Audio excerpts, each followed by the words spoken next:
In the fight against Covid-19, the Holy Grail is an effective vaccine. This has sparked an unprecedented global race between scientific teams.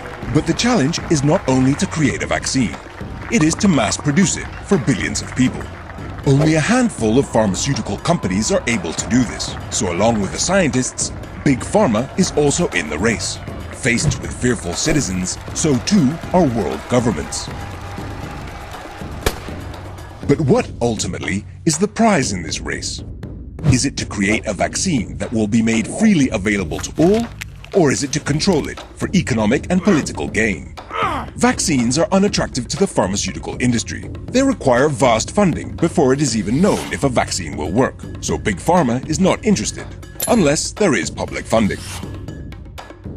Investigate Europe mapped to the European public money that has been pledged to develop a COVID-19 vaccine. The European Commission and member states have funded a new entity with hundreds of millions of euros, the Coalition for Epidemic Preparedness Innovation, or CEPI.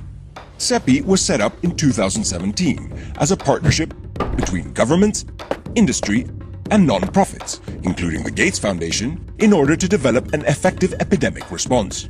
But in 2019, CEPI reversed its Access for All policy, reducing it from 13 to just 3 pages. Its CEO admitted that this happened because multinational vaccine companies expressed serious concerns.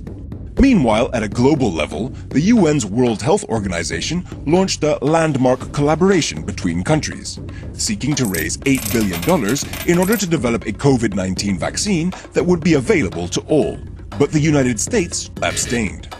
The US went even further, pulling all funding from the WHO, a move that made the Gates Foundation the #1 funder of the WHO. As the global crisis unfolds, a troubling new concept is emerging: vaccine nationalism. The UK has already indicated that for any vaccine created by its research teams, it will be Britain first. And many fear that President Trump and President Xi will exploit any vaccine they may control for their own political gain. Ultimately, the question is, what are we racing for? To beat the virus or each other?